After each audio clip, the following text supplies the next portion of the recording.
नमस्कार दोस्तों, national India news देख रहे हैं आप और मैं सुशील कुमार। लोकसभा चुनाव का 6 चरण की जो वोटिंग है वो पूरी हो चुकी है। अब 7वें चरण की वोटिंग बाकी बची है। 1 जून को 7वें चरण की वोटिंग होगी और 57 लोकसभा सीटों पर जो है ये वोटिंग होगी। ऐसे में सबसे महत्वपूर्ण जो बात है वो ये है दोस्तों कि 1 ही जून को इंडिया अलायंस की दिल्ली में एक बड़ी बैठक होने जा रही है।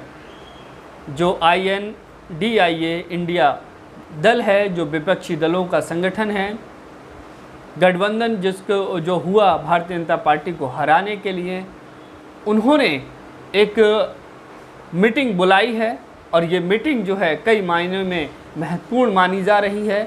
क्योंकि पहली बात तो ये कि 1 जून को ही 7वें चरण की वोटिंग होगी और दूसरी बात ये कि 6 चरण के जो वोटिंग हुई हैं उसके बाद से जो है ये एक बड़ा जो है वो प्लानिंग बताई जा रही है कि इंडिया अलायंस जो है वो प्लानिंग करेगी, मंथन करेंगे कि जिस तरह से जो पूरा चुनावी माहौल रहा है उसमें किस तरह के समीकरण रहे हैं और आने वाले समय में जो सीटें अगर आती हैं अच्छी, बहुमत अगर आता है तो किस तरीके से सरकार बनाई जाएगी, कौन प्रधानमंत्री होगा, इस तरह की बातें जो है होंगी। लेकिन इससे पहले दोस्तों कुछ और महत्वपूर्ण खबरें हैं जिन पर मैं बात करना चाहूँगा। सबसे महत्वपूर्ण खबर, दिल्ली के मुख्यमंत्री अरविंद केजरीवाल को एक बार फिर से जो उन्होंने जमानत याचिका जो दायर की गई थी, 7 दिन की और जमानत मांगी थी, उस पर फ़िलहाल सुप्रीम कोर्ट ने इनकार कर दिया है जमानत देने से और ये कहा है कि मुख्य न्यायाधीश DY चंद्रचूड़ जो है इस मसले पर जो फैसला लेंगे और उसके बाद जो है जमानत की जो वो तारीख मुकर्रर की जाएगी या जमानत दी जाएगी या नहीं दी जाएगी। दरअसल सुप्रीम कोर्ट में अरविंद केजरीवाल जी के वकील एडवोकेट मनु सिंघवी की तरफ से याचिका दायर की गई थी, जमानत याचिका, उनको 7 दिन की और जमानत दी जाए। ये कहा गया था कि दरअसल उनके कुछ मेडिकल टेस्ट कराने हैं, उनकी तबीयत जो है वो अच्छी नहीं है, इसलिए सुप्रीम कोर्ट 7 दिन की जमानत और बढ़ा दे। चूँकि उनकी जो सुप्रीम कोर्ट से जो जमानत मिली है वो 1 जून को समाप्त हो रही है, 2 जून को उन्हें सरेंडर करना होगा जिस तरह से पहले सुप्रीम कोर्ट ने जो उन्हें जमानत दी थी उसके अनुसार। तो ये एक बैठक जो है वो इस मायने से भी महत्वपूर्ण है कि अरविंद केजरीवाल जी की उसी दिन जमानत का जो वक्त था वो ख़त्म हो रहा है। तो क्या अरविंद केजरीवाल के साथ जो मीटिंग ये की जाएगी 1 जून को, इसमें अरविंद केजरीवाल के सुझाव और गवर्नमेंट अगर बनती है इंडिया अलायंस की तो उसमें किस तरह की जो प्लानिंग रहेगी उसके बारे में विचार किया जाएगा। एक ये भी महत्वपूर्ण बात और महत्वपूर्ण मुद्दा इस इंडिया अलायंस की 1 जून को होने वाली मीटिंग का है। इससे पहले दोस्तों EVM को लेकर के लगातार हम देख रहे हैं कि सवाल खड़े हो रहे हैं। चुनाव आयोग एक अलग ही तरह से अपनी दलीलें, अपनी सफाई भी जो है वो दे रहा है, लेकिन छत्तीसगढ़ के जो कांग्रेस के प्रभारी हैं, कांग्रेस प्रदेश अध्यक्ष हैं दीपक बैज, उन्होंने जो है एक बार फिर से ये चुनाव आयोग और EVM पर जो है शक जाहिर किया है, शंका जाहिर की है। दरअसल जिस तरह से वोट परसेंटेज को लेकर के चुनाव आयोग ने जो बाद में फाइनल जिसे वोट परसेंट कहा गया उसमें जो आंकड़े जारी किए थे उसको लेकर के कहीं ना कहीं कांग्रेस या विपक्ष के नेताओं में एक चिंता और एक शक जो वो जाहिर है कि चुनाव आयोग जो है किस तरीके से निष्पक्षता से मतगणना कराता है, वोटिंग कराता है। अभी 7वें चरण की वोटिंग बाकी रह गई है। इसी बीच दोस्तों हम देख रहे हैं कि सुप्रीम कोर्ट के सीनियर एडवोकेट कपिल सिब्बल जी ने भी एक वीडियो बनाकर बाकायदा कुछ गाइडलाइंस जारी की हैं कि प्रत्याशी किस तरह से EVM पर नज़र रखें, मतगणना केंद्र जहां पर जो काउंटिंग होगी वहां पर किस तरीके से जो है वो प्रत्याशी एजेंट वहां पर जो निगरानी रखें, EVM को लेकर के किस तरह से सतर्कता बरतें ताकि कि EVM में गड़बड़ी की जो संभावना है वो ना रहे। चूँकि उन्होंने ये भी कहा है कि मैं ये नहीं मानता हूँ कि EVM में गड़बड़ी होगी या होती है, लेकिन वो इस बात से भी इनकार कर रहे हैं कि ईवीएम में गड़बड़ी नहीं हो सकती, क्योंकि इलेक्ट्रॉनिक डिवाइस है, उसमें कुछ भी हो सकता है। तो इस तरह से सुप्रीम कोर्ट के एडवोकेट कपिल सिब्बल ने जो है वो एक वीडियो जारी करके ये बात कही है ईवीएम को लेकर के। हमने देखा था कि उत्तर प्रदेश में जौनपुर में एक ईवीएम की भरी हुई एक गाड़ी पकड़ी गई थी।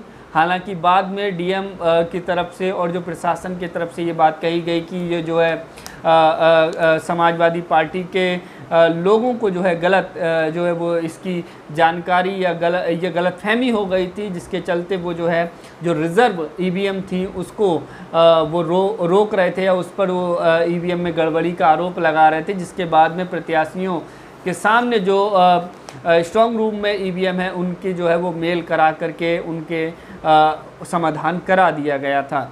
लेकिन दोस्तों ईवीएम को लेकर के लगातार इस तरह की बातें जो है वो खड़ी होती रही हैं। इसके अलावा दोस्तों एक और महत्वपूर्ण खबर, झारखंड के पूर्व मुख्यमंत्री हेमंत सोरेन को झारखंड हाईकोर्ट की तरफ से एक बार फिर से जो है वो जमानत नहीं मिली है। इससे पहले सुप्रीम कोर्ट में उन्होंने जमानत याचिका दायर की थी, लेकिन अब जो है हाई कोर्ट ने भी जमानत देने से इनकार कर दिया है। तो इसमें और अगली तारीख जो है वो मुकर्रर कर दी गई है। अगली तारीख पर क्या होगा ये जो है वो देखना होगा, कि चूँकि जब अरविंद केजरीवाल को जमानत दी गई थी तमाम लोग ये बात कह रहे थे कि हेमंत सोरेन भी एक पॉलिटिकल लीडर हैं और उनको भी चुनाव प्रचार के लिए या चुनावी रैलियों में शामिल होने के लिए कोर्ट की तरफ से जमानत दी जानी चाहिए, लेकिन ऐसा नहीं हुआ। उनके वकील कपिल सिब्बल जो लगातार प्रयास करते रहे कि हेमंत सोरेन को जमानत मिले, लेकिन सुप्रीम कोर्ट या अब यूँ कहिए हाई कोर्ट से भी उनको जमानत नहीं मिली है दोस्तों। इसके अलावा दोस्तों हम बात करेंगे चुनावी रुझान पर भी कि किस तरह का जो है चुनावी रुझान है, 4 जून को किस तरह के नतीजे आएंगे। ये कयास लगाए जा रहे हैं कि इंडिया अलायंस जो है सरकार बनाने की स्थिति में है, क्योंकि इस बार का जो चुनाव है वो पूरी तरीके से साइलेंट चुनाव हुआ है। राजनीतिक विश्लेषक भी इस पर जो है अपनी राय खुलकर नहीं दे पा रहे हैं, वो भी स्थिति को भांप नहीं पा रहे हैं कि आखिर चुनाव किस तरह का हुआ है। वोटर बहुत साइलेंट रहा है और जिस तरह से भारतीय जनता पार्टी के चुनावी जो मुद्दे रहे हैं उनमें कोई ऐसा मुद्दा इतना कारगर साबित नहीं हुआ है जिसने डायरेक्ट जनता पर प्रभाव डाला हो। जिस तरह से पूर्व के जो 2019 या 2014 के जो चुनाव थे तब भारतीय जनता पार्टी की जिस तरह की लहर थी वो लहर कहीं ना कहीं इस चुनाव में दिखाई नहीं दे रही है। और इसीलिए हमने देखा कि प्रधानमंत्री मोदी जी के तमाम बयान जो है वो बदले, मछली, मुसलमान, मंगलसूत्र, इस तरह के बयान आए सामने। और इसके बाद हमने देखा कि पिछले चुनावों में प्रधानमंत्री मोदी जी कभी भी इतना इंटरव्यू नहीं देते थे, लेकिन इस बार जो वो लगातार टेलीविज़न को इंटरव्यू अपने दे रहे हैं। वो और बात है कि किस तरह के इंटरव्यू हैं और किस तरह के सवाल पूछे जा रहे हैं, किस तरह की जानकारियाँ निकाली जा रही हैं।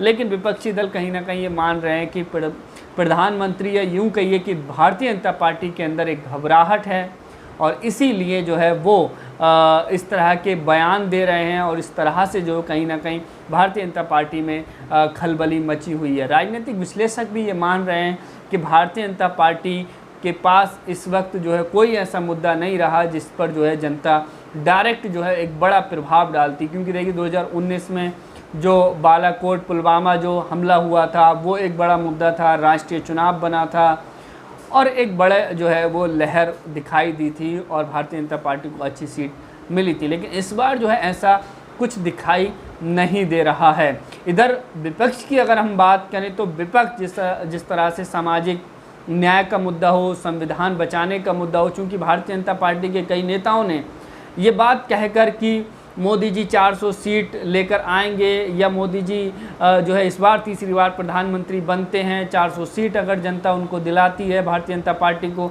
तो संविधान बदलेंगे। इस तरह के कुछ बीजेपी नेताओं या बीजेपी प्रत्याशियों के द्वारा जो बयान दिए गए वो विपक्ष को एक अच्छा मौका मिला। विपक्ष ने उन मुद्दों को जो है इस बार चुनाव में अच्छे तरीके से भुनाया है, जन जन तक ये संदेश, ये मैसेज पहुंचाया है कि संविधान बदलना एक बड़ा मुद्दा है, भारतीय जनता पार्टी से बचाना है संविधान को और संविधान बचाने के मुद्दे पर, संविधान पर ये चुनाव जो है वो कहीं ना कहीं विपक्ष ने लड़ा है। इसके अलावा सामाजिक न्याय की बात जो है वो लगातार राहुल गांधी या और भी इंडिया अलायंस के नेता जो है वो करते रहे हैं। तो ये भी एक महत्वपूर्ण बात है कि यहाँ पर जो है चुनाव के जो मुद्दे विपक्ष के पास जितने मजबूत रहे हैं, चाहे बेरोज़गारी का मुद्दा हो, संविधान का मुद्दा हो, सामाजिक न्याय का मुद्दा हो, भारतीय जनता पार्टी वही अपना जो राशन का मुद्दा या 370 वो उतना जो है प्रभावशाली इस चुनाव में नहीं दिखाई दिए हैं। इसीलिए तमाम लोग विश्लेषक ये मान रहे हैं कि इस बार भारतीय जनता पार्टी का जो सीटें हैं वो कहीं ना कहीं बहुमत से नीचे आ रही हैं। योगेंद्र यादव जी भी कह रहे हैं कि वो बहुमत से नीचे इस बार जो वो सीटों का आकलन देख रहे हैं। अब तक के जो 6 चरण के चुनाव हुए उसमें भारतीय जनता पार्टी बहुमत में नहीं दिखाई दे रही है। तो इसका मतलब ये है कि अगर बहुमत में भारतीय जनता पार्टी नहीं आती है तो इंडिया अलायंस बहुमत में आता है और फिर इंडिया अलायंस सरकार बनाने की स्थिति में होगा। तो 1 जून को जो मीटिंग होगी उसमें इस बात पर भी जो है महत्वपूर्ण एक चर्चा, एक डिस्कशन हो सकता है। तमाम दिग्गज नेता, चाहे वो तमिलनाडु से के स्टालिन जी हों, तेजस्वी यादव, अखिलेश यादव जी, राहुल गांधी, मल्लिकार्जुन खड़गे, ये तमाम नेता जो है वो शामिल रहेंगे। हाँ, इसमें पश्चिम बंगाल की मुख्यमंत्री ममता बनर्जी शामिल नहीं हो सकेंगी क्योंकि 1 जून को वोटिंग है और बंगाल में भी वोटिंग होगी तमाम सीटों पर। तो इसलिए वो जो है वोटिंग का हवाला देते हुए इस बैठक में शामिल होने से फ़िलहाल उन्होंने इनकार कर दिया है। और ख़बरें ऐसी भी हैं कि उद्धव ठाकरे भी जो है वो शामिल होने से अभी उनकी भी शामिल होने की कोई पुख्ता जानकारी नहीं आई है। तो इस तरह से जो इंडिया अलायंस की एक मीटिंग होगी 1 जून को। इसके अलावा दोस्तों एक महत्वपूर्ण बात, एक और महत्वपूर्ण नेता और महत्वपूर्ण नाम पर हम बात करेंगे, नीतीश कुमार पर। आपने देखा है दोस्तों कि भारतीय जनता पार्टी के साथ में नीतीश कुमार जी का गठबंधन है बिहार में। इससे पहले नीतीश कुमार जी आरजेडी के साथ थे, लालू यादव, तेजस्वी यादव के साथ थे, लेकिन उन्होंने चुनाव से कुछ ही दिन पहले खेला कर दिया और वो भारतीय जनता पार्टी के साथ शामिल होकर के मुख्यमंत्री बन गए। लेकिन हमने देखा कि चुनाव में उस तरह की सक्रियता या भारतीय जनता पार्टी के नेताओं के साथ में नीतीश कुमार जो है वो ज़्यादा दिखाई नहीं दे रहे हैं। और ना ही नीतीश कुमार जी मोदी जी का जो जिस तरीके से भारतीय जनता पार्टी के तमाम नेता मोदी जी के नाम पर, मोदी जी के चेहरे पर वोट की अपील, जो चुनाव लड़ने का माहौल जो बनाते हैं, वो नीतीश कुमार जो है वो कहीं ना कहीं दिखाई नहीं दे रहे हैं। तो इस चुनाव में नीतीश कुमार जी का जिस तरह से भारतीय जनता पार्टी के साथ गठबंधन रहा है वो कहीं ना कहीं अब शक के घेरे में है। और ये भी कहा है तेजस्वी यादव जी ने, जो आरजेडी के नेता हैं, बिहार के पूर्व डिप्टी सीएम हैं, तेजस्वी यादव ने ये भी कहा है कि 4 जून को नीतीश कुमार भी खेला करने वाले हैं। तो क्या ऐसा हो सकता है कि नीतीश कुमार फिर से पाला बदल लें और इंडिया गठबंधन के साथ चले जाएं?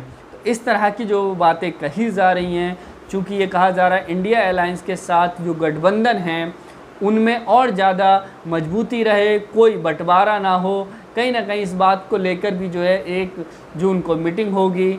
और नीतीश कुमार जी को लेकर भी जो है कहीं ना कहीं आश्वस्त जो है वो इंडिया अलायंस के कुछ नेता दिखाई दे रहे हैं। हालांकि नीतीश कुमार जी क्या करते हैं, किसके साथ जाते हैं, उनका कोई पता नहीं होता है। तो दोस्तों ये कई सारी महत्वपूर्ण जानकारी, मुद्दे जो मैंने आपको बताए। चुनावी रुझान की हम बात कर रहे थे कि कई सारे विश्लेषक जो है वो इस बार मान रहे हैं कि चुनाव जो है काफ़ी साइलेंट रहा है। इस बार के चुनाव जो है एक वो रहस्य रहा है। इस पर इस बार वोटर जो है खुलकर अपनी प्रतिक्रिया नहीं देता हुआ दिखाई दिया है। हालांकि काफ़ी हद तक जो भारतीय जनता पार्टी का 10 साल का शासन रहा है उससे जनता में निराशा रही है, चाहे वो बेरोज़गारी का मुद्दा हो युवाओं में, चाहे वो महंगाई का मुद्दा हो।